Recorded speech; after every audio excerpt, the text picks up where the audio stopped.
Hello students, आज मैं आपको बेटा बताने वाली हूँ measurement of conductivity kappa using Wheatstone bridge.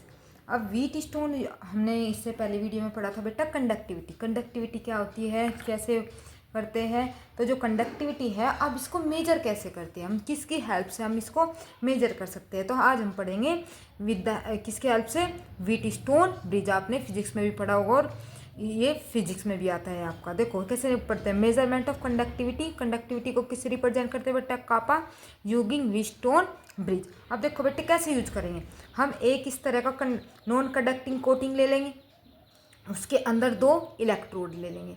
दो इलेक्ट्रोड लेने के बाद उनके बीच की जो डिस्टेंस होनी चाहिए कितनी होनी चाहिए, एल होनी चाहिए। जो एरिया है ये कितना होना चाहिए बेटा, यहाँ पर ए होना चाहिए। क्लियर। इसके अंदर हम क्या फिल कर देते हैं, इलेक्ट्रोलाइट जैसे NaCl है। अब NaCl को आपको डिजोल्व करना पड़ेगा।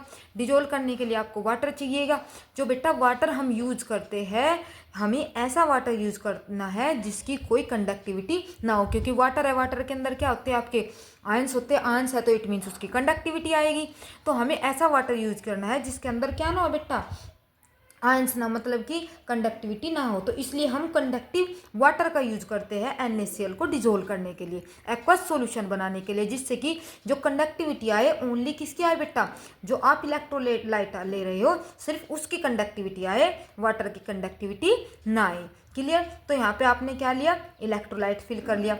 अब बेटा जो बाहर ये कोटिंग की है, ये कोटिंग क्यों की है, क्योंकि नॉन कंडक्टिंग क्यों, क्योंकि जिससे बाहर से टेम्परेचर का इसके इलेक्ट्रोलाइट के टेम्परेचर पर कोई भी इफेक्ट ना पड़े। क्यों, क्योंकि अगर टेम्परेचर का इफेक्ट पड़ेगा, अगर बढ़ेगा तो नंबर ऑफ आयंस बढ़ेंगे, तो जो आप कंडक्टिविटी निकालोगे वो सही से नहीं निकल पाएगी। क्योंकि आप 1 ml में निकालोगे, क्योंकि कंडक्टिविटी क्या होती है बेटा, कंडक्टिविटी 1 ml जो इलेक्ट्रोलाइट लेके आते हो आप, जो वो कंडक्टेंस होता है 1 ml, उसकी जो आप जो कंडक्टिविटी होगी, जो कंडक्टेंस होगा वो इसकी क्या होगी बेटा, कंडक्टिविटी 1 ml। जो 1 ml ये आपने क्या ले लिया, जो 1 ml का जो कंडक्टेंस होगा इलेक्ट्रोलाइट का, उस कंडक्टेंस को ये आप क्या बोलते हैं बेटा, कंडक्टिविटी। जिसे किससे रिप्रेजेंट करते हो, कापा से रिप्रेजेंट करते हो। क्लियर। अब इससे हेल्प से निकालेंगे हम इन दोनों को बेटा, किससे निकाल, ये है आपका साल्ट ब्रिज, ये AC से जुड़ा हुआ है। यहाँ पर किससे जुड़ा हुआ है, ये गैल्वेनोमीटर होता है, ये बेटा इसके रेजिस्टेंस होते हैं। ये तीनों रेजिस्टेंस फिक्स होते हैं और हमें नॉन होते हैं। जो तीसरा रेजिस्टेंस होता है वो इलेक्ट्रोलाइट का निकालोगे। आप इन दोनों इलेक्ट्रोड को अटैच कर दोगे R3 से, इस वाले रेजिस्टेंस से। ठीक है बेटा। अब जब इससे रेजिस्टेंस से आप इसे कनेक्ट करते हो तो जो इसका रेजिस्टेंस आएगा, जो आपके इलेक्ट्रोलाइट का जो रेजिस्टेंस है वो कौन सा होगा, R3। तो इन तीनों के हेल्प से आप किसे निकाल लोगे, R3 की वैल्यू निकाल लोगे आप। ठीक है बेटा। अब हमें यहाँ पर AC लेना है। AC क्यों लेते हैं, AC इसलिए लेते हैं बेटा, जो AC होता है फ्लक्चुएट होता है, मतलब कि उसकी जो डायरेक्शन है कभी किधर कभी इधर, कभी बढ़ती है कभी घटती है। अगर ये आप AC लोगे तो अब जब बढ़ेगी घटेगी तो कभी कैथोड बन जाएगा ये, कभी एनोड बन जाएगा। जब कभी कैथोड एनोड बन जाएगा और कभी एनोड कैथोड बन जाएगा। क्यों, क्योंकि जो आपका AC है वो कभी किसी डायरेक्शन में हो जाता है और कभी किसी डायरेक्शन में होता है। तो उसकी वजह से इसके अंदर इलेक्ट्रोलाइसिस नहीं हो पाएगा। हमें इलेक्ट्रोलाइसिस को रोकने के लिए हमें क्या लेना पड़ता है, AC लेना पड़ता है। लेकिन अगर DC लेके, DC होता है एक डायरेक्शन में, तो उसमें कैथोड एनोड बन जाएगा, एक कैथोड होगा एक एनोड होगा, और कैथोड एनोड होते ही इलेक्ट्रोलाइट का क्या हो जाएगा, इलेक्ट्रोलाइसिस हो जाएगा। तो उसकी वजह से हम क्या लेते हैं, AC लेते हैं। क्लियर बेटा। अब R1 R2 R4 तो रेजिस्टेंस हमें क्या होते हैं, नॉन होते हैं। ठीक बेटा। जो R3 होता है वो रेजिस्टेंस क्या होता है बेटा, इलेक्ट्रोलाइट का होता है, जो इन तीनों की हेल्प से क्या होते हैं, हम निकाल लेते हैं। क्लियर बेटा। और AC क्यों यूज किया, AC हमने इसलिए यूज किया जिससे कि जो साल्ट ब्रिज है, जो ये है इसमें क्या ना हो पाए, इलेक्ट्रोलाइसिस ना हो पाए, और हमारा जो रेजिस्टेंस है वो सही से आ जाए इलेक्ट्रोलाइट का। क्लियर बेटा। अब फिर आपका है, अब ये निकाल लिया आपने। अब देखो बेटा, जो हमें यूज कब करना है, जो गैल्वेनोमीटर है हमें R1 R3 R2 का ऐसे एडजस्ट कर लेना है कि जिससे गैल्वेनोमीटर की जो रीडिंग है वो 0 आ जाए। और जब ये 0 आ जाएगी तो क्या हो जाएगा, R1/R2 इक्वल हो जाएगा आपका R3/R4। तो आपका ये फॉर्मूला बन जाएगा। तो R3 इक्वल टू क्या आ जाएगा, क्योंकि ये तीनों तो हमें नोन है तो उसकी हेल्प से क्या निकाल लोगे आप, R3 ये क्या है बेटा, किसका रेजिस्टेंस है, रेजिस्टेंस ऑफ इलेक्ट्रोलाइट, जो आपने यहाँ निकाला है। क्लियर बेटा।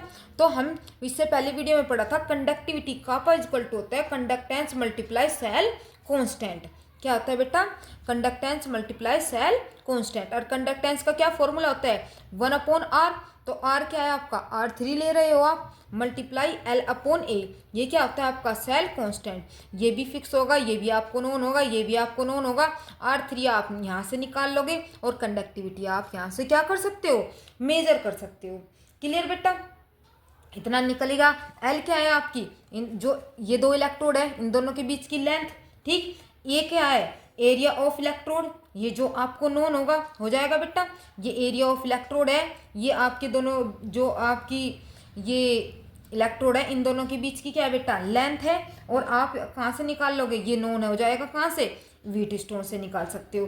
तो इससे आप ये मेजर कर सकते हो किसे, कंडक्टिविटी। क्लियर बेटा। कंडक्टिविटी की डेफिनेशन में आपको एक और बार बताती हूँ कि देखो, अगर आपने ये 1 ml क्या ले लिया है, 1 ml इलेक्ट्रोलाइट ले लिया। अब जो 1 ml इलेक्ट्रोलाइट है, जो ये कंडक्टेंस है, इसकी जितनी कंडक्टेंस होगी वो ही क्या होगी, इसकी कंडक्टिविटी। 1 ml इलेक्ट्रोलाइट की जो कंडक्टेंस होगी वो इसकी क्या होती है बेटा, कंडक्टिविटी। क्लियर बेटा। अब नेक्स्ट टॉपिक क्या है आपका, नेक्स्ट पॉइंट है बेटा मोलर कंडक्टिविटी या इक्विवेलेंट कंडक्टिविटी। अब मोलर कंडक्टिविटी क्या होती है बेटा, देखो अब हमने इसमें 1 ml वॉल्यूम ले रहे थे, ठीक बेटा, जो वॉल्यूम है उसे ले रहे थे आप। वॉल्यूम में बेटा किसी में अंश ज़्यादा भी हो सकते हैं, किसी में अंश कम भी हो सकते हैं, लेकिन फिर क्योंकि जैसे स्ट्रॉन्ग इलेक्ट्रोलाइट है उसकी कंडक्टिविटी क्या आएगी, हाई आती है। जो वीक इलेक्ट्रोलाइट है उसकी कंडक्टिविटी क्या आ जाती है, कम आ जाती है। तो जिससे ये प्रॉब्लम ना हो, इसे अलग करने के लिए क्या निकाला गया, मोलर कंडक्टिविटी लेके आए। जो मोलर कंडक्टिविटी होती है बेटा, मोलर कंडक्टिविटी में क्या कर लेते हैं, जो मोलर कंडक्टिविटी भी है उसमें वॉल्यूम सेम ना कर इसमें देखो जो कंडक्टिविटी में थी उसमें तो क्या थी आपकी, वॉल्यूम रखते थे फिक्स। लेकिन जो आपकी मोलर कंडक्टिविटी है, मोलर कंडक्टिविटी में लिखते हैं हम मोल्स। जो नंबर ऑफ मोल्स है वो क्या रखेंगे, हम सेम रखेंगे। जो नंबर ऑफ मोल्स है वो क्या करेंगे, हम सेम रखेंगे, जिससे वॉल्यूम आप कितनी भी लो, जो वॉल्यूम है आप कितनी भी ले सकते हो, लेकिन जो इसमें मोल्स है वो कितने होने चाहिए, 1 मोल होना चाहिए।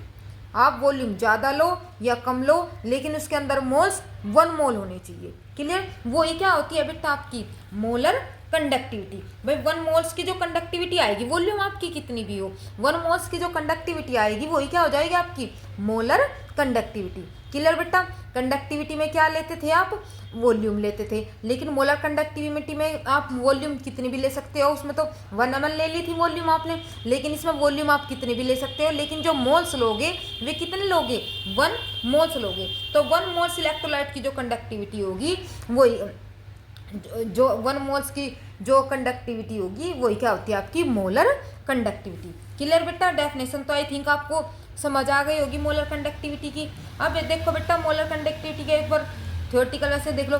It may be defined as the conductivity power of all the ions produced by dissolving 1 mole of an electrolyte. जो 1 मोल ऑफ इलेक्ट्रोलाइट के अंदर जितने भी आयंस है जो पावर क्या कंडक्ट कर रहे हैं, पावर को कंडक्ट कर रहे हैं, वही क्या है आपकी मोलर कंडक्टिविटी है। क्लियर बेटा। 1 मोल्स के अंदर जितने भी आपके आयंस करंट को कंडक्ट कर रहे हैं, वो कि जितने भी करंट कंडक्ट कर रहे हैं वो कर रहे हैं, वही आपकी क्या होगी बेटा मोलर कंडक्टिविटी। क्लियर बेटा। और जो डिफरेंस है आपके जो बीच का वो है वो क्या आगे 1 centimetre apart in a cell. तो हम इसे किससे रिप्रेजेंट करते हैं, देखो बेटा ये हो जाएगा आपका, अब देखो फॉर्मूला क्या होगा इसका, 1 ये क्या होता है बेटा कैपिटल लैम्डा। क्या होता है बेटा, ये कैपिटल लैम्डा होता है, ये कैपिटल लैम्डा होता है। कापा, ये कापा होता है मल्टीप्लाई वॉल्यूम, ठीक है। और एम होता है ये कैपिटल लैम्डा, और इसमें स्मॉल एम मतलब कि मोलर कंडक्टिविटी। क्लियर बेटा। अब मोलर कंडक्टिविटी है, इसमें आप क्या ले रहे हो, मोल्स ले रहे हो, तो मोलैरिटी लोगे, मोल्स है, मोलैरिटी में क्या होता है n/v, ml वॉल्यूम ml में ले रहे हैं तो मल्टीप्लाई 1000। लीटर में है तो कुछ नहीं करना, अगर ml में ले रहे हैं तो क्या हो जाएगा बेटा, ऊपर मल्टीप्लाई हो जाएगी 1000 की। क्लियर। अब देखो यहाँ पे इतना हो गया, मोल्स कितने लिए है आपने, देखो बेटा molarity equal to n upon v multiply 1000 किसमें है, मिलीलीटर में, और नंबर ऑफ मोल्स कितने लिए है आपने 1, तो क्या आ जाएगा molarity equal to 1 upon v multiply 1000। और आपने अभी पढ़ा लैम्डा m इक्वल टू क्या पढ़ा, कापा मल्टीप्लाई वॉल्यूम, यही पढ़ा ना। तो आप ये यहाँ पर आ जाएगा, ये यहाँ इस हो जाएगा इस तरह, तो क्या आ जाएगा v equal to 1000 upon molarity, हो जाएगा नहीं हो जाएगा ऐसे। तो इसकी वैल्यू कहाँ पुट कर देंगे हम यहाँ पर, तो क्या आ जाएगा आपका बेटा, क्या बन जाएगा यहाँ पर lambda m equal to k multiply और 1000 अपॉन मोलैरिटी। बताओ बेटा आया क्या समझ में। तो ये फॉर्मूला हो गया आपका किसका, मोलर कंडक्टिविटी का। क्लियर बेटा, आई थिंक आपके समझ में आ गया होगा।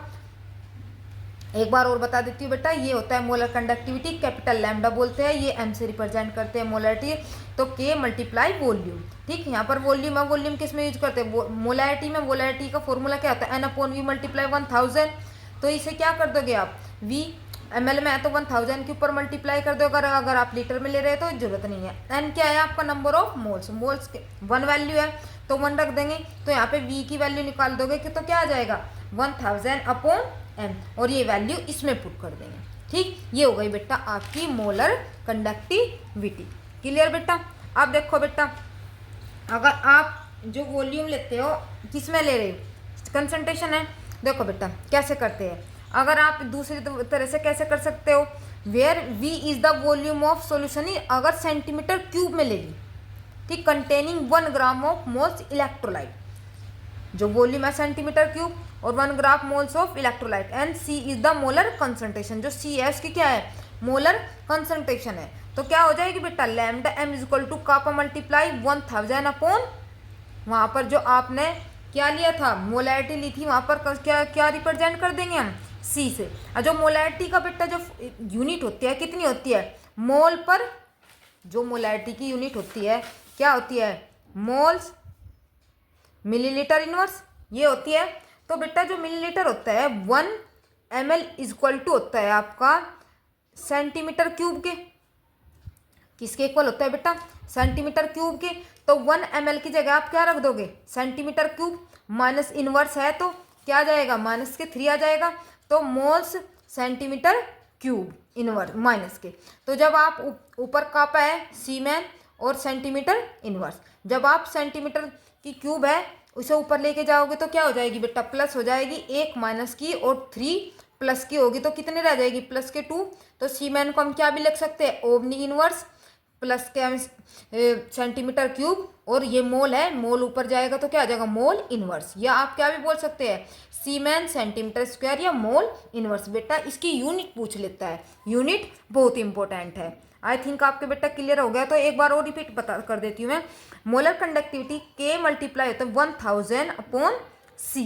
ठीक, ये क्या आपकी मोलर कंसंट्रेशन, इसे आप ऐसे भी लिख सकते हो या n भी लिख सकते हो आप, या कंसंट्रेशन की फॉर्म में भी लिख सकते हो। कापा को इसकी यूनिट निकालने के लिए लिखा, कापा को हम क्या लिखते हैं, सीमेन सेंटीमीटर इनवर्स अपॉन कंसंट्रेशन का क्या होता है, मोल सेंटीमीटर क्यूब। कैसे है बेटा, फॉर्मूला क्या होता है, वो उसकी यूनिट क्या होती है, मोल मिलीलीटर इनवर्स, और 1 मिलीलीटर होता है आपका कितने, सेंटीमीटर क्यूब के। इनवर्स है तो माइनस के 3 आ जाएगा, इसको ऊपर लेकर जाएंगे स्क्वायर में रह जाएगा, और ये इसकी यूनिट आ जाएगी। आई थिंक बेटा आपके अच्छे से समझ में आ गया होगा कि ये यूनिट कैसे आई है। और सी आपकी मोलर कंसंट्रेशन है। ठीक है, एम की जगह आप क्या रख दिया, सी रख दिया है। अब देखो बेटा इक्विवेलेंट, अब इक्विवेलेंट कंडक्टिविटी क्या होता है बेटा, इक्विवेलेंट कंडक्टिविटी क्या होता है बेटा, इक्विवेलेंट कंडक्टिविटी देखो स्टार्टिंग वाले में तो आप क्या ले रहे थे बेटा, वॉल्यूम 1 ml ले रहे थे, कंडक्टिविटी में डिफरेंस देखो बेटा, तीनों में डिफरेंस बता रही हूँ। फिर आया मोलर कंडक्टिविटी, मोलर कंडक्टिविटी में क्या लेते हो, 1 मोल्स, वॉल्यूम कितनी भी, लेकिन जो हमें मोल्स लेने हैं वे कितने लेनी है बेटा, 1 मोल्स लेने हैं। अब आ गया इक्विवेलेंट कंडक्टिविटी। अब जो इक्विवेलेंट कंडक्टिविटी होता है, आप इसमें क्या करोगे, जो इक्विवेलेंट कंडक्टिविटी होता है, जो आप इसमें वो लोगे मोल्स लोगे, वो 1 ग्राम इक्विवेलेंट लोगे, नंबर ऑफ 1 ग्राम इक्विवेलेंट जो इलेक्ट्रोलाइट ले रहे हो आप, तो कितना लेना है 1 ग्राम इक्विवेलेंट। जब 1 ग्राम इक्विवेलेंट लेते हो आप इलेक्ट्रोलाइट, उसके अंदर जितने आयन प्रेजेंट है, जो जो कंडक्ट कर रहे हैं, कंडक्टिविटी वही आपकी क्या होगी, कंडक्टिविटी होगी। क्लियर बेटा। देखो जैसे आपने उसमें तो लिया था कितने 1 मोल्स, ठीक, और इसमें हम क्या लेंगे 1 ग्राम इक्विवेलेंट। जो आप ये ले रहे हो बेटा, इसमें जो लोगे आप इलेक्ट्रोलाइट, जो 1 ग्राम इक्विवेलेंट लोगे, तो 1 ग्राम इक्विवेलेंट में जितने आंश है, ठीक, जितने आंश है, वो जो इनकी पावर है कंडक्टेंस की, वो ही क्या होगी उसकी इक्विवेलेंट कंडक्टिविटी। क्लियर बेटा। मोलर कंडक्टिविटी में 1 मोल्स के अंदर जितने आयंस है, जितनी पावर है उनकी, वही क्या होगी कंडक्टिविटी होगी। इक्विवेलेंट कंडक्टिविटी में क्या होता है बेटा, हम जो वेट लेते हैं इसका, वो लेते हैं, वो क्या लेते हैं 1 ग्राम इक्विवेलेंट। 1 ग्राम इक्विवेलेंट में जो इलेक्ट्रोलाइट है, जितने भी इसके अंदर आयंस होंगे, वही क्या होगी उसकी इक्विवेलेंट कंडक्टिविटी, जो पावर होगी उनकी, वही क्या होगी बेटा इक्विवेलेंट कंडक्टिविटी। तो देखो इसकी उसमें देखो, it is the conductance of all the ions present in volume of the solution which contain 1 gram equivalent of electrolyte. Solution के जो वॉल्यूम है उसके अंदर, वॉल्यूम कितना भी हो उसके अंदर जो वो है इलेक्ट्रोलाइट कितना होना चाहिए 1 ग्राम इक्विवेलेंट। और 1 ग्राम इक्विवेलेंट में क्या होगा बेटा, जो इसकी पावर होती, जो उसके अंदर जितने भी आयंस है, जो कंडक्टेंस है उसका, वो क्या होगी उसकी कंडक्टिविटी। इसे रिप्रेजेंट करते हैं बेटा हम लैम्डा इक्विवेलेंट। इक्विवेलेंट लिख देते हैं हम इसके नीचे, क्या कर देते हैं इक्विवेलेंट लिख देते हैं। ये क्या है बेटा लैम्डा इक्विवेलेंट। ऊपर कहता है देख, lambda equivalent is equal to क्या होगा बेटा आपका K multiply kappa multiply V, वही सेम कापा मल्टीप्लाई क्या हो जाएगा वॉल्यूम। और इसमें क्या होता है बेटा फॉर्मूला, आपका जो एन का फॉर्मूला होता है, क्योंकि हमें आप जो ग्राम इक्विवेलेंट आपने पढ़ा होगा बेटा सॉल्यूशन में, जो फॉर्मूला होता है इक्विवेलेंट का नॉर्मलिटी का, नॉर्मलिटी में आता है आपका क्या एन इज इक्वल टू होता है क्या number of 1 gram equivalent multiply क्या 1000 अपॉन वॉल्यूम। ठीक, ये किसका है नॉर्मलिटी के अंदर। आप नॉर्मलिटी के अंदर इलेक्ट्रोलाइट जो लेते थे, सोल्यूट लेते थे, कितना लेते थे 1 ग्राम इलेक्ट्रोलाइट लेते थे। तो यहाँ पर हम क्या करेंगे उसी की तो नॉर्मलिटी लेकर आएंगे। ठीक है, मोल्स किस में लेते थे आप मोलैरिटी में, तो मोलैरिटी ले आए, और नॉर्मलिटी इक्विवेलेंट ग्राम ले रहे तो क्या जाएगी आपके यहाँ पर नॉर्मलिटी, सेम वही मिलीलीटर 1000 आ जाएगा आपका यहाँ पर। तो क्या हो जाएगा बिल्कुल सी की तरह होगा, यहाँ पर एम की जगह सिर्फ ओनली क्या आ जाएगा एन आ जाएगा, क्योंकि एन में क्या होता है नंबर ऑफ 1 ग्राम इक्विवेलेंट। 1000 उसमें भी था, इसमें भी है आपके, और यहाँ पर क्या लग जाएगा इक्विवेलेंट।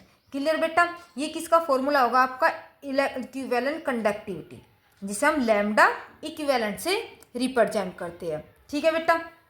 फिर इसकी यूनिट क्या होती है बेटा, यूनिट देखो यूनिट ऑफ इक्विवेलेंट कंडक्टिविटी। अब इसमें सिर्फ क्या जाएगा, वहाँ पर जो आप क्या ले रहे थे मोल्स ले रहे थे, और इसमें क्या आ जाएगा इक्विवेलेंट आ जाएगा। वहाँ पर मोल्स की जगह क्या आ जाएगा बेटा इक्विवेलेंट आ जाएगा, और क्या बन जाएगा सीमेन स्क्वायर इक्विवेलेंट। वो क्या था सीमेन स्क्वायर मोल इनवर्स, और उसमें क्या आ जाएगा ये ऊपर जाएगा। ऊपर जाने के बाद देखो मैंने मिलीलीटर लिखा हुआ है। ठीक है बेटा, इसमें क्या लिखा हुआ है मिलीलीटर लिखा हुआ है, इक्विवेलेंट मिलीलीटर मैंने बताया 1 मिलीलीटर इज इक्वल टू क्या होता है बेटा आपका सेंटीमीटर क्यूब, और सेंटीमीटर क्यूब लिख लेंगे तो ऊपर जाएगा तो इसमें से निकल जाएगा, ये कट जाएगा तो क्या बच जाएगा सीमेन सेंटीमीटर स्क्वायर इक्विवेलेंट इनवर्स।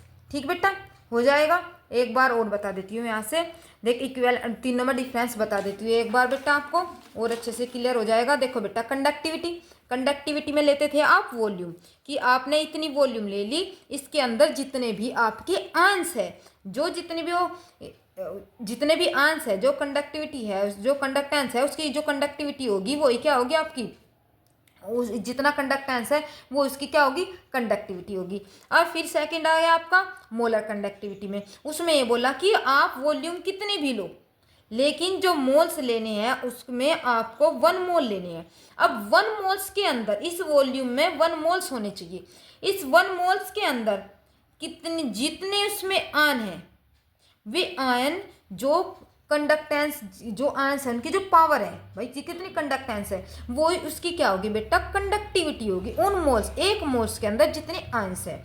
फिर है थर्ड क्या था इक्विवेलेंट। अब इक्विवेलेंट में क्या होता है बेटा इक्विवेलेंट में यह था कि जो आप इलेक्ट्रोलाइट ले रहे हो वो कितना होना चाहिए 1 ग्राम इक्विवेलेंट वॉल्यूम आप कितनी ले लो लेकिन 1 मोल्स ना लेकर आपको लेने हैं 1 ग्राम इक्विवेलेंट। और 1 ग्राम इक्विवेलेंट बेटा लेते हैं नॉर्मलिटी में इसलिए आप नॉर्मलिटी ले लेते हैं इसमें 1 मोल्स लेते हैं मोलरिटी में इसलिए इसमें क्या ले लेते हैं दूसरे मोलरिटी में एम ले लेते हैं। ठीक है बेटा ये तीनों में मैंने आपके क्लियरली यहाँ कहीं डिफरेंस बता दिया बहुत छोटा डिफरेंस है यहाँ एन आ जाएगा उसमें आपका क्या आ जाएगा एम आ जाएगा। एक इसमें इक्विवेलेंट इतना सेम इसमें इक्विवेलेंट इनवर्स आ जाएगा पहले वाले में क्या आ जाएगा मोल इनवर्स आ जाएगा। ठीक है बेटा आई थिंक आपके अच्छे से समझ में आ गया होगा। तो बेटा अगर आपको वीडियो अच्छी लगी है लाइक करना शेयर करना सब्सक्राइब करना जिससे बेटा मैं आपके लिए और अच्छी से आपके क्योंकि आपके लाइक करने से हमें क्या मिलता है सपोर्ट मिलता है जिससे हम और अच्छे से करें। ठीक है बेटा थैंक यू और मिलते हैं नेक्स्ट वीडियो में।